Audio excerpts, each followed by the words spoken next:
Ladies and gentlemen, the President of the United States, accompanied by Secretary Cheney and the Honorable Lynn Cheney.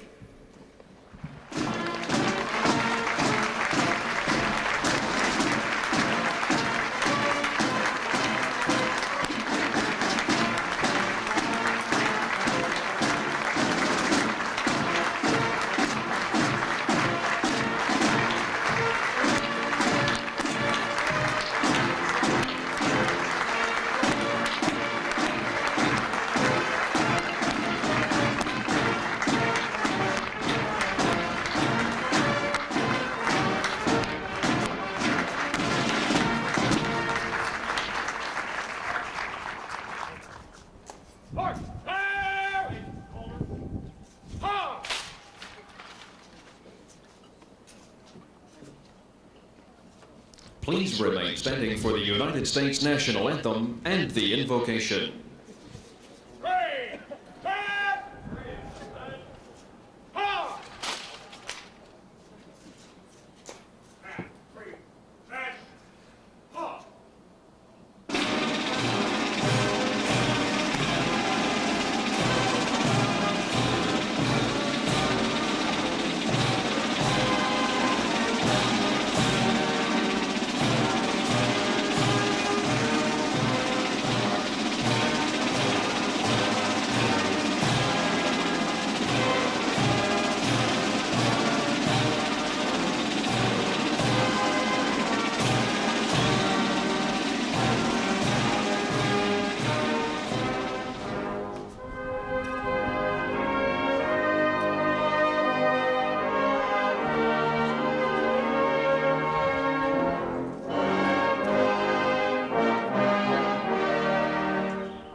Ladies and gentlemen, Dr. James D. Ford, Chaplain, United States House of Representatives.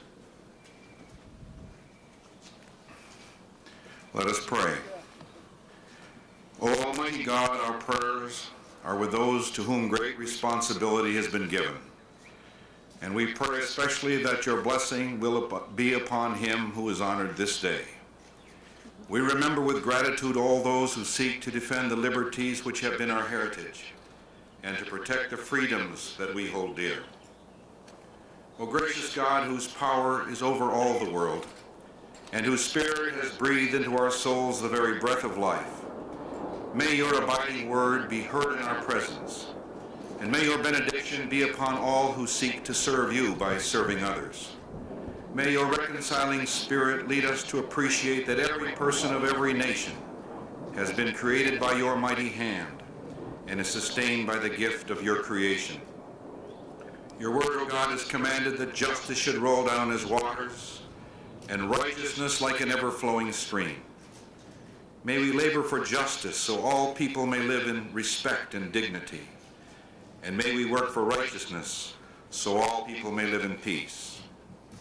We pray for the men and women of the armed forces of our nation, for those here present and those who serve in distant places, that their sense of duty and spirit of honor in serving you and their country may ever enable them to take pride in their calling and make them faithful in your service. We place our earnest prayers before you, O loving God, together with the petitions of our own hearts, asking you to give us such strength that we will be the people that you would have us be, and do those good things that honor you and serve all humankind. In your name we pray. Amen.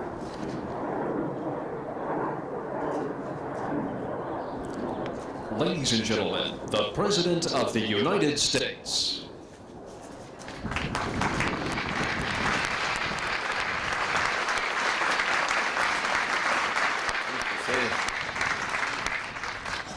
Mr. Vice President, members of the President's Cabinet, distinguished members of Congress, to the Joint Chiefs, I am very pleased to participate in the administration of the oath of office to our new Secretary of Defense, Dick Cheney. This is a proud day for Dick's family. His wife, Lynn, who heads a vital effort of another sort, safeguarding our cultural heritage, the National Endowment for the Humanities, and their daughters, Elizabeth and Mary. I also want to welcome Dick's mom and dad, who are here from Wyoming, other family members as well, who came to join Dick on this very important day. Let me outline some of the crucial responsibilities that Secretary Cheney is taking on in his new assignment: defense strategy and management, procurement reform, the day-to-day operations of our armed forces, and the long-range planning that will keep us free and secure into the next century.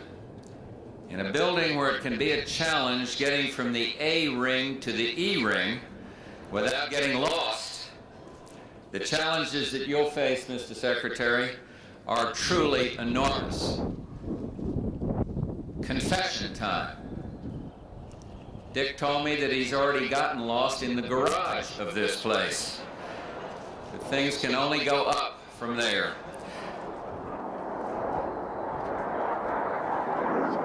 The challenges may be enormous, but so, Mr. Secretary, are the skills and talents that you bring to the job. Dick Cheney knows his way around Washington. He knows how things work on Capitol Hill and in the White House, and he'll draw on that wealth of experience to help make things work right here at the Pentagon. Dick and I worked together in the Ford administration on national security issues.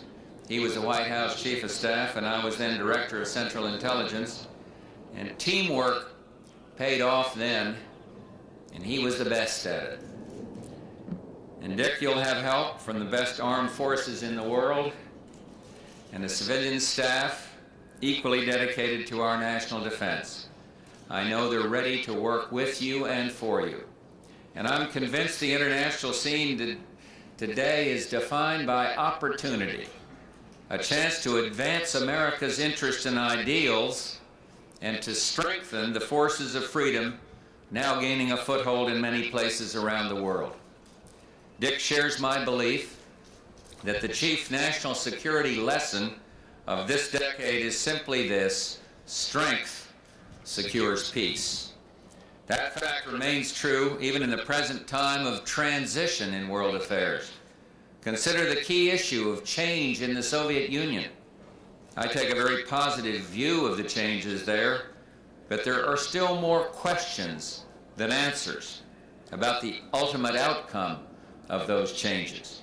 And until these questions are answered, we should continue our successful policy of flexibility combined with strength and firm resolve. We must be ready to seize favorable opportunities to improve relations with the Soviet Union, but we must also remain ready and able in any event to secure our national interests. And let me say clearly, now is not the time for America and its allies to make unilateral reductions to relax our defense efforts.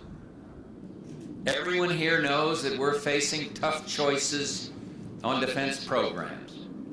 We must move ahead with plans to modernize our strategic and conventional forces.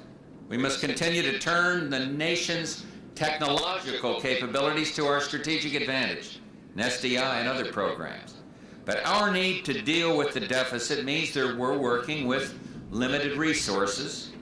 And Dick, your task is to sort out those priorities, which programs should continue, which we can't afford in the current fiscal climate. I'm convinced these difficult choices can be made in a way that preserves our defense capabilities. Close cooperation with the Congress is absolutely essential, and Dick's high standing on Capitol Hill will be an enormous plus. Procurement reform is a case in point. Our aim should be a more stable and streamlined acquisition system, but procurement reform can't be confined to the Pentagon alone. We will work with the Congress, our partners in the process, to move forward with the Packard Commission reforms, to adopt a 2-year budget cycle, and to expand multi-year procurement for major weapons systems. And stability begins with a commitment to maintain a steady, moderate, and affordable increase in defense spending, an increase we must have in order to maintain and continue to modernize our forces. Following the freeze for 1990, that means growth, 1%, 91, 92, rising to 2 in 93, 2%. For too long, defense spending has ridden a roller coaster, unpredictable ups and downs, a recipe for waste and inefficiencies. Stable spending makes it possible to plan for the long term, and that's the basis of a more efficient and effective defense posture. And that long-term view is the one we must take, with the 21st century only 11 years away. I'm convinced that in the years ahead, the United States can take the lead in building a more peaceful international environment and laying the foundations for a new American century where freedom and democracy will flourish. I am confident that Dick Cheney will play a pivotal part in keeping America strong and secure, free, and at peace. Secretary Cheney, congratulations.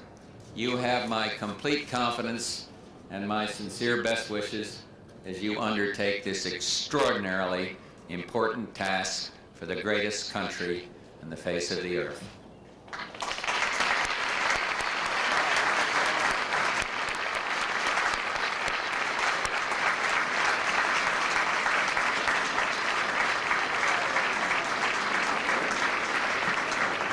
At this time, Judge Lawrence H. Silverman, Circuit Judge, Court of Appeals, Washington, D.C., will administer the oath of office.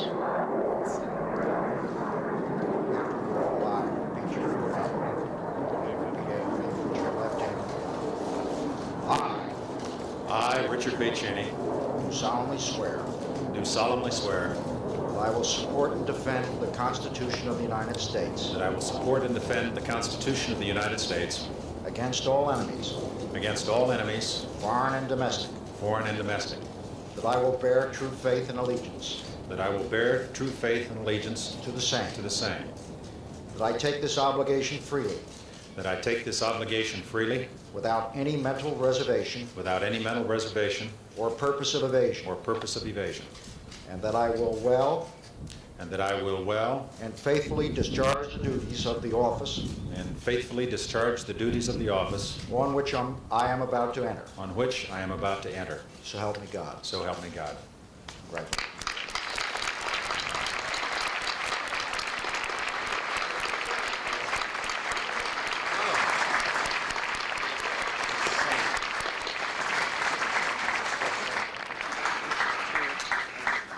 Swearing in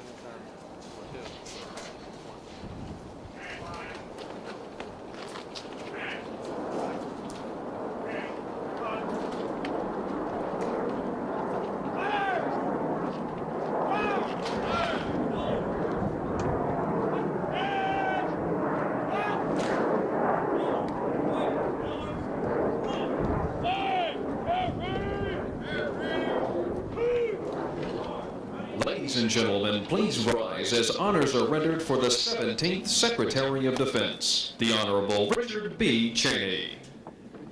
Praise, flag, and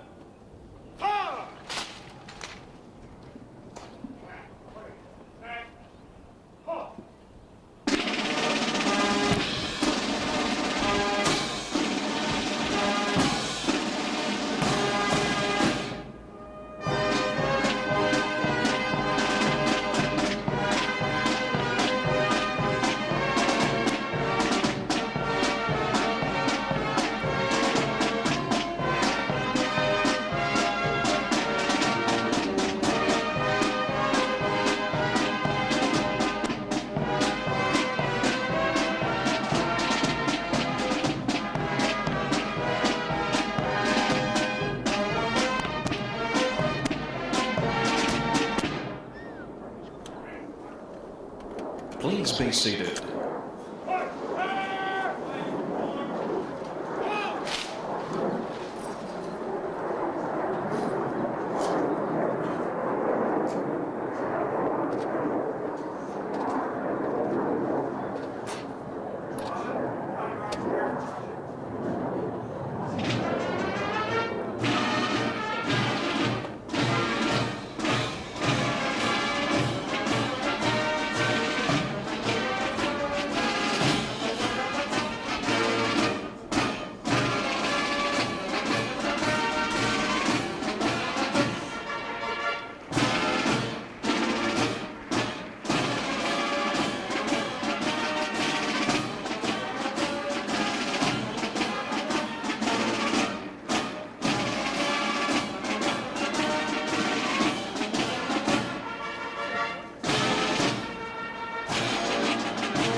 At this time, the Department of Defense would like to pay tribute to Mrs. Richard B. Cheney, wife of the Secretary of Defense.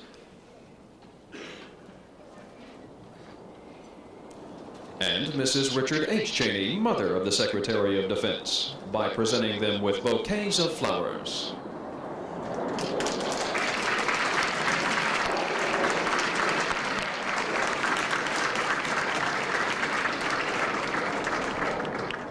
Ladies and gentlemen, the Secretary of Defense, Richard B. Cheney.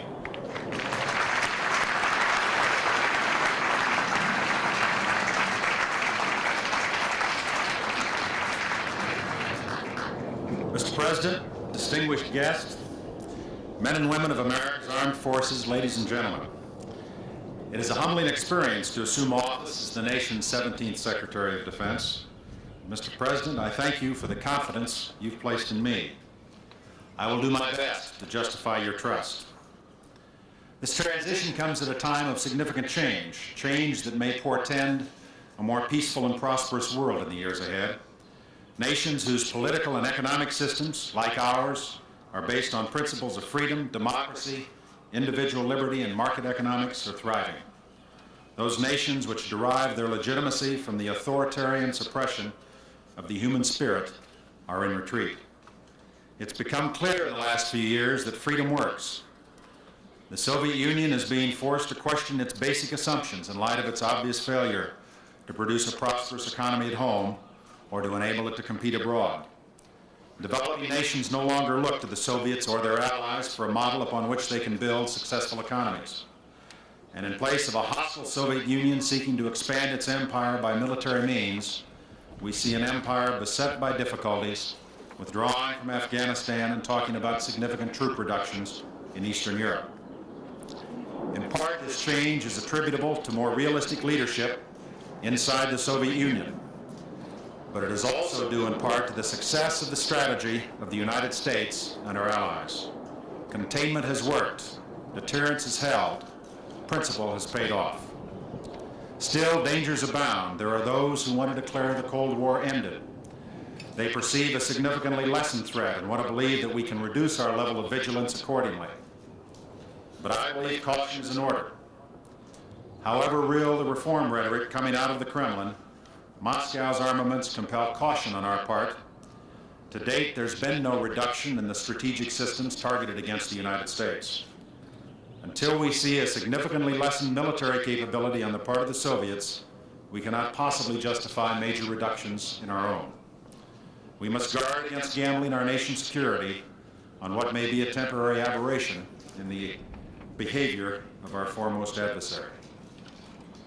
Mr. President, the military and civilian professionals of the Department of Defense stand ready to do everything possible to provide for the nation's security with the resources the American people entrust to us. To that end, our strategy and policies must be carefully calibrated to an ever-changing international landscape. Our forces designed and equipped to meet the full range of likely contingencies, and our needed munitions acquired as efficiently as possible. Today, I would like to address myself to several key groups. To the men and women of America's armed forces, I am honored to serve with you in the defense of freedom. Every individual soldier, sailor, airman, and Marine contributes to America's strength, and I pledge to do my utmost to provide you the quality equipment and support you must have to do the job we ask you to do for all of us. You, our uniformed men and women, are my #1 priority. You and your families are the mind, body, and soul of America's military might. To America's friends and allies around the world, I look forward to working with you in our common quest. Collective security is the only strategy for our democracies. We therefore must deepen our cooperation, especially to stretch scarce defense resources. And where we have differences, we must deal with them in recognition that cohesion is the most potent power and weapon of free nations. To the United States Congress, fresh as I am from your ranks, I appreciate your constitutional responsibility for America's defense. I pledge my full cooperation as together we wrestle with a shared challenge: too many claims on too few dollars. I vow to make the hard choices, and I seek your support so that these can be the right choices. To America's defense industry, U.S. national security is vitally dependent on our defense industrial base. We must have top-notch firms willing to compete for defense contracts and able to fulfill those contracts with high-quality work efficiently delivered. Don Atwood and the rest of my staff are anxious to work with the defense industry to improve productivity, reduce cost, and advance new technologies. Defense acquisition is a partnership, and that spirit must guide our actions. Finally, to the American people, the first obligation of the federal government is the defense of the nation. You support that aim with your tax dollars and the sacrifices of your sons and daughters in uniform. We who are appointed to lead these defense preparations owe you, the American people, a high return on your investment and great care for the lives of your loved ones who serve. I accept that responsibility. With the support of my family and the President of the United States, and with many other dedicated Americans sharing this solemn stewardship, I am ready and eager to serve.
concludes today's ceremony. Thank you for attending.